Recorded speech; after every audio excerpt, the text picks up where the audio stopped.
Arthur Leigh Allen is the perfect suspect. He lived minutes from the crime scenes.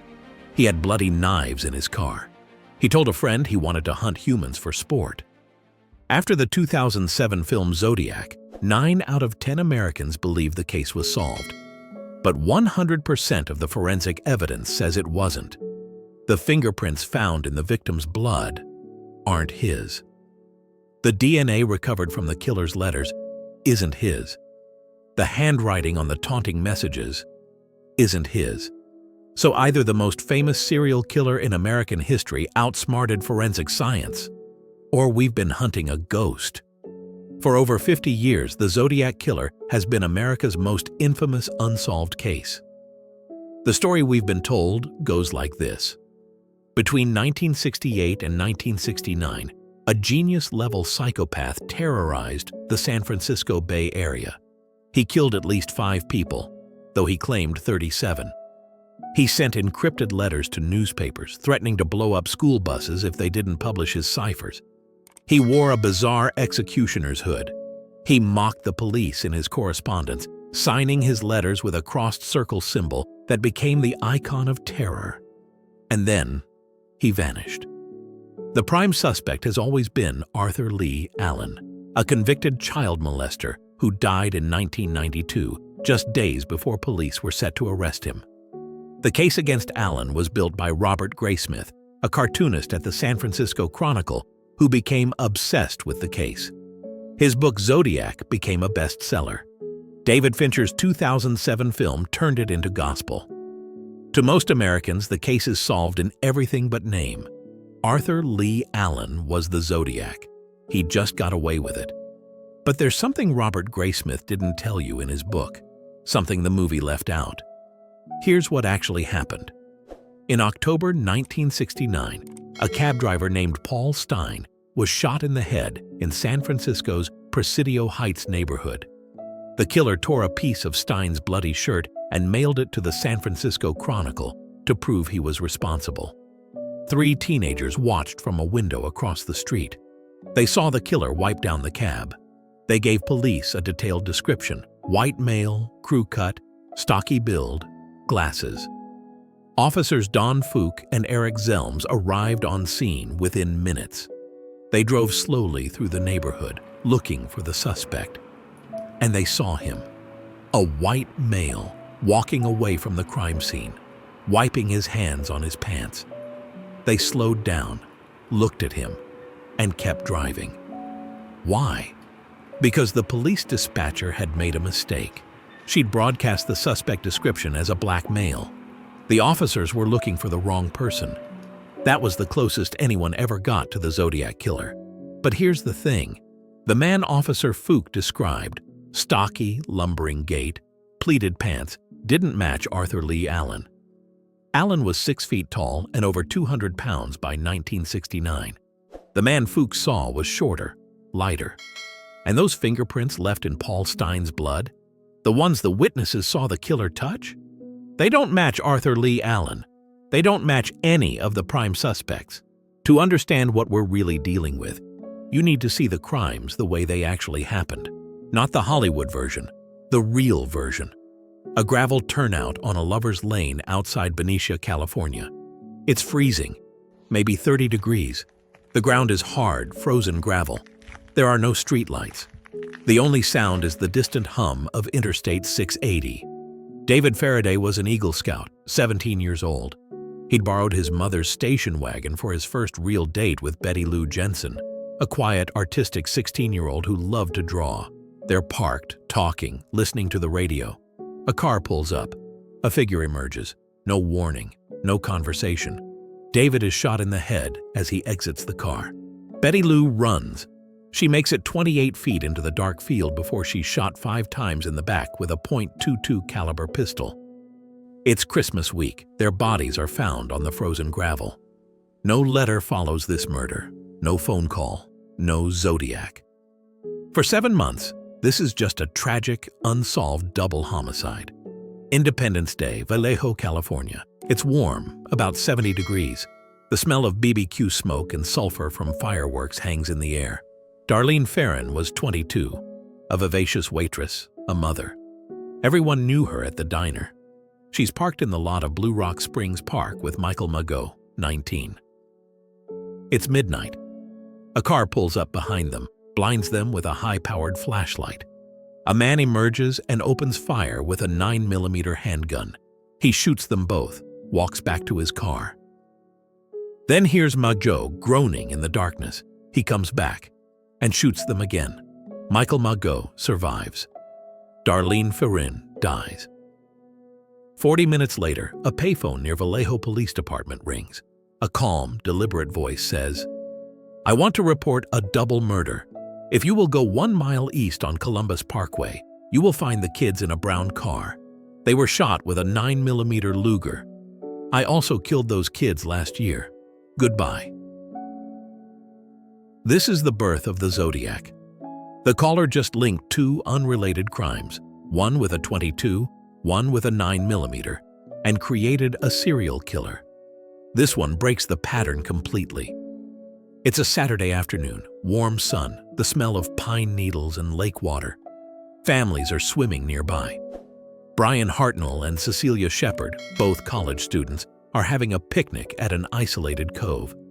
Cecilia was studying to be a music teacher. Brian was pre-law. A man approaches them. But this time he's wearing a costume, a black executioner's hood, a white crossed circle symbol on his chest. He's holding a gun. His voice, according to Brian Hartnell, is calm and measured, almost rehearsed. He tells them he's an escaped convict. He needs their car to get to Mexico. He ties them up with pre-cut clothesline, and then he doesn't shoot them. He stabs them, repeatedly, with a knife. Brian Hartnell survives. Cecilia Shepard dies 2 days later. Before leaving, the killer walks to their car and writes on the door with a felt-tip pen the dates of all 3 attacks and his symbol. This is an act of branding. He's making sure police connect this knife attack to the previous shootings. 2 weeks later, San Francisco, urban. Fog rolling in from the bay. Paul Stine was 29 years old. Not just a cab driver, he was a PhD student at San Francisco State, writing his thesis on automatic writing and literature. He was driving a cab at night to pay his tuition. He picks up a fare. The man asks to go to Washington and Maple, then changes his mind, says stop at Washington and Cherry instead. Paul Stine pulls over. The man shoots him once in the head, tears a large piece of his shirt, wipes down the cab, and walks away into the fog. This time there are witnesses. This time, police arrive in minutes. This time, they see him walking on the street. They slow down, look directly at him, and keep driving. He got away because of 7 words spoken on a police radio. 7 words that changed everything. Before we go further, you need to understand something. Between 1968 and 1974, there were over 100 unsolved serial murder cases in California alone. Most of them you've never heard of. So why this one? Why is the Zodiac the most famous unsolved case in American history? Because the Zodiac understood something the others didn't. He didn't just kill people, he performed. The costume, the ciphers, the letters to newspapers, the threats to blow up school buses. He turned murder into media. And in 1969, that was new. Here's what happened at Presidio Heights. The 3 teenagers who watched from the window gave police a perfect description. White male, stocky build, crew cut, glasses. But when the dispatcher broadcast the description over the radio, she made a mistake. She said, "The suspect is a Negro male." Those 7 words. Officers Don Fook and Eric Zelms were 2 blocks away when they got the call. They were looking for a black suspect. So when they saw a white man walking down the street, wiping his hands on his pants, breathing heavily, they slowed down, looked at him, and kept going. Officer Fook later described the man: stocky, lumbering gait, pleated pants. He looked back at them once, then kept walking. That was the Zodiac Killer, the only time police ever saw him. And a dispatcher's mistake let him disappear into the fog. Those 7 words changed everything. And what the police did next, or rather, what they didn't do, explains why this case remains unsolved 50 years later. 3 men became consumed by this case. San Francisco homicide inspector, flamboyant, wore bow ties and a shoulder holster, the inspiration for Steve McQueen's character in Bullet. Toschi worked the Paul Stine case for 12 years. The Zodiac mocked him in letters, calling him names, taunting him. In 1978, Toschi was accused, and later cleared, of forging a Zodiac letter himself just to keep the case alive. His reputation never recovered. He died in 2018. The case remained unsolved. Crime reporter for the San Francisco Chronicle, cynical, hard-drinking. In 1970, the Zodiac sent him a Halloween card. It read, "You are doomed." Avery started carrying a .38 revolver. His colleagues at the newspaper wore buttons that said, "I am not Paul Avery," to mock the paranoia. But Avery wasn't laughing. The stress contributed to his decline. He died in 2000, political cartoonist, not a reporter, not a detective. But he was in the building when the letters arrived. He became obsessed. He convinced himself that Arthur Leigh Allen was the killer. He wrote a book about it in 1986. The problem? Graysmith's book contains fabrications. Events he wasn't present for, written as if he witnessed them. Theories presented as facts. Circumstantial evidence elevated to proof. And for 40 years, we believed him. We believed him because we wanted a monster, someone to blame, someone to fear. But history is rarely about monsters. It's about mistakes, coincidences, and the stories we tell ourselves to feel safe. What I'm about to show you is why every detective who actually worked this case stopped believing Allen was guilty, and why Robert Graysmith left it out of his book. The case against Arthur Leigh. Allen rests on 3 pillars, and all 3 collapse under examination.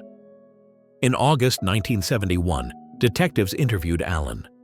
He admitted to having knives in his car with blood on them. His explanation? "That was from a chicken I killed." Suspicious? Absolutely. But here's the problem.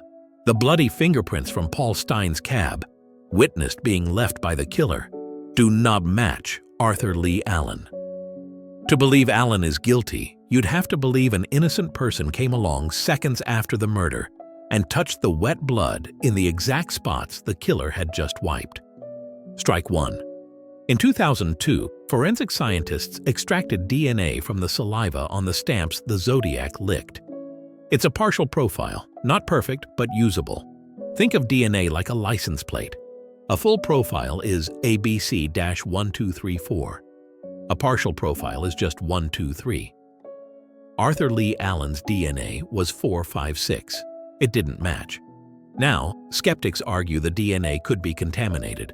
Maybe a postal worker licked the stamp. That's possible, but it's another exclusion. Strike 2. In 1971, document examiner Sherwood Morrill compared Allen's handwriting to the Zodiac letters. Morrill was the expert who originally verified the letters were written by the same person. His conclusion? Arthur Leigh Allen did not write the Zodiac letters. Strike 3. 3 pillars, all 3 collapsed. So if Arthur Leigh Allen didn't do it, who did? Here's where it gets complicated. Investigators today fall into 3 camps. Camp 1. Allen did it.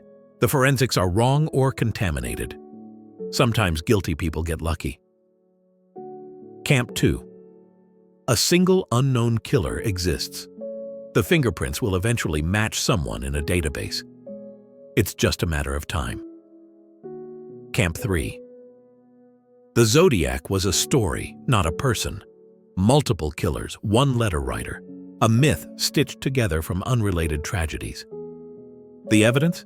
It fits Camp 3 better than most people want to admit. The Lake Herman Road murders used a .22 caliber pistol. No letter followed. 7 months later, the Blue Rock Springs attack used a 9mm. After this attack, Someone called the police and claimed responsibility for both crimes. Then came Lake Berryessa, a man in a costume using a knife in broad daylight, completely different from the previous shootings. Then Paul Stine, execution style, in a taxi in an urban area. These don't feel like the same killer evolving. They feel like different crimes committed by different people that a letter writer stitched into a narrative. Why would someone do that? Because in 1969, if you could hack the media, you became a god. The Zodiac didn't need a high body count. He just needed headlines. He claimed 37 victims. Police confirmed 5. He lied about most of it. But the lie was enough to terrorize a nation. In December 2020, a team of codebreakers finally solved the Zodiac's infamous 340-character cipher. 51 years, the FBI's best cryptographers, amateur codebreakers working nights and weekends, and when they finally cracked it, it said nothing. I hope you are having lots of fun trying to catch me. I'm not afraid of the gas chamber because it will send me to paradise all the sooner. It was a taunt, a joke. He was laughing at us the whole time. While we've been chasing a phantom, we've forgotten what was real. David Faraday never got a second date. Betty Lou Jensen never finished her art project. Darlene Ferrin's daughter grew up without a mother. And Paul Stine's thesis on automatic writing, the irony is unbearable, sits unfinished in a university archive somewhere. These people weren't props in a detective story. They were real. So who was the Zodiac Killer? Maybe Arthur Leigh Allen. Maybe someone we've never heard of, maybe no one at all. But here's what we know for certain. The Zodiac Killer was not a genius. He was an opportunist who got lucky. He understood that in America, if you can control the story, you can become immortal. And 50 years later, we're still telling his story. But here's the thing. The Zodiac wasn't a ghost who vanished into thin air. He was just a man standing in our blind spot. And for 50 years, we've been looking in the wrong direction. So here's my question for you. The FBI still has 5 suspects they never cleared. And one of them matches every single piece of evidence we just showed you. That's our next video. If you want to see who the police should have investigated and why they didn't, hit subscribe. Because this case isn't over. And let me know in the comments, which piece of evidence convinced you? The fingerprints, the DNA, or the handwriting? Or do you still think Allen did it despite all 3? I'll be reading every comment.